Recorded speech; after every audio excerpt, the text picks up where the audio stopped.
বর্ধিত বিদ্যুৎ মাশুল, পেট্রোল ডিজেলের মূল্য বৃদ্ধি, রান্নার গ্যাসের দাম বৃদ্ধি এবং শিক্ষা স্বাস্থ্য সহ বিভিন্ন ক্ষেত্রে দুর্নীতির অভিযোগ তুলে শুক্রবার বিশালগড়ে বিক্ষোভে নামে সিপিআইএম বিশালগড় মহকুমা কমিটি। বিশ্রামগঞ্জের দুর্গাদাস শিকদার স্মৃতি ভবনের সামনে থেকে দুপুরে একটি বিশাল মিছিল বের হয়।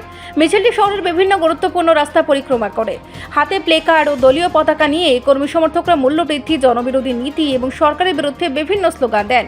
পরে সিপাহীজলা জেলার জেলাশাসকের উদ্দেশ্যে জনজীবনের সঙ্গে সম্পর্কিত 9 দফা দাবি সম্বলিত একটি ডেপুটেশন দেওয়ার কর্মসূচি গ্রহণ করা হয়। সিপিআইএম বিশালগড় মহকুমা কমিটির সম্পাদক পার্থপ্রতিম মজুমদার অভিযোগ করেন, নিত্য প্রয়োজনীয় জিনিসের লাগামহীন মূল্যবৃদ্ধিতে সাধারণ মানুষের জীবন দুর্বিষহ হয়ে উঠেছে। বিদ্যুতের বর্ধিত মাশুল, জ্বালানির দাম বৃদ্ধি এবং শিক্ষা স্বাস্থ্য খাতে অনিয়মের বিরুদ্ধে জনগণের স্বার্থে এই আন্দোলন আরও জোরদার করা হবে বলেও তিনি জানান।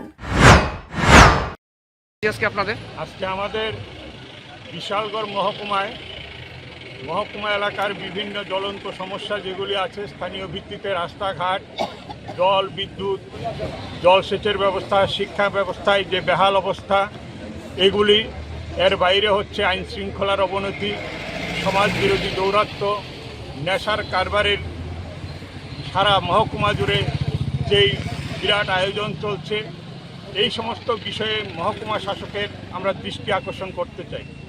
তার জন্য আমরা আজকে এই কর্মসূচি হাতে নিয়েছি। সিপিআইএম বিশালগড় মহকুমা কমিটির উদ্যোগে মাননীয় জেলা শাসকের কাছে আমরা 5 জনের প্রতিনিধি দল এই কর্মসূচির কাজ শেষ করে আমরা সেখানটায় যাব।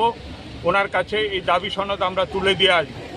প্রায় 26টি দাবি নিয়ে আমরা যাচ্ছি। তার বাইরে তার সংযোজনীতে বিভিন্ন এলাকার যেই রাস্তাঘাটগুলি না হলে না হয়, যে স্কুলগুলিতে শিক্ষক না হলেই না হয়, কারণ 1 থেকে 2 জন করে মাত্র স্কুল দিয়ে বিভিন্ন স্কুল চলছে, এগুলির নামধাম আমরা কিছু দিয়েছি।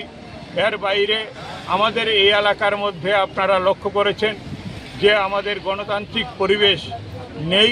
ধরতে গেলে পরে বামফ্রন্ট বা সিপিআইএমের নামে কোনো কর্মসূচি অনেক জায়গায় আমরা করতে গেলে পরে বাধা হয়, প্রশাসন আমাদেরকে সেই অনুমতি দিতে চায় না বিভিন্ন ক্ষেত্রে। এগুলি আমরা মৌখিকভাবে মাননীয় জেলা শাসকের কাছে তুলে ধরব। আমাদের মূলত এই মহকুমা এলাকার সমস্যাগুলি নিয়েই আমরা জেলা শাসকের দৃষ্টি আকর্ষণ করতে যাচ্ছি। তার সঙ্গে দ্রব্যমূল্য বৃদ্ধি, আমাদের বিদ্যুতের যেই অস্বাভাবিক মূল্য বৃদ্ধি, এগুলি তো প্রাসঙ্গিক আলোচনায় আসবেই, কারণ এগুলির কারণে মানুষের আজকের দিনে বেঁচে থাকার কোনো তার সামনে উপায় নেই। শ্রম দিবসের কাজ আপনারা দেখছেন যে কোনো শ্রম দিবসের কাজ প্রায় হচ্ছে না বললেই চলে। যাও হচ্ছে তার মধ্যে 2 নম্বরই কাজ করছে। বিভিন্ন জায়গায় মাতব্বররা টাকা হাতিয়ে নিচ্ছে। যোগ্য যারা ভাতা প্রাপক আবেদন করছে কিন্তু ভাতা পাচ্ছেন না, এই সমস্ত বিষয়গুলি তো রয়েছে। এবং এই যে ঘরের যে আবাস যোজনা, এর নামে যা চলছে তো রাহাজানি, কারণ দরিদ্র মানুষদেরকে বাদ দিয়ে দেখা যাচ্ছে বড় লোকদের নাম এই তালিকায় আছে, কিন্তু এখনও প্রতিটি গ্রামে বহু গরিব মানুষের নাম এই তালিকায় ঢুকেনি। আজ পর্যন্ত ঘর পাওয়ার কথা ছিল কিন্তু ঘর পাচ্ছেন না তারা। এই সমস্ত বিষয়গুলি আমরা মাননীয় জেলা শাসকের দৃষ্টি আকর্ষণ করতে চাই। না হলে, সমাধান না হলে পরবর্তী সময়ে আমরা আরও বৃহত্তর আন্দোলনে যাব। কোথা থেকে শুরু করছেন আপনারা? এটা আমাদের সিপিআইএম যে বিশ্রামগঞ্জ পার্টি অফিস আছে, সেখান থেকে আমরা শুরু করছি। বাজার পরিক্রমা করে সিএম সাহেবের কাছে আমরা এই প্রতিলিপি তুলে দিচ্ছি। রিপোর্ট সংবাদ প্রতীক্ষা।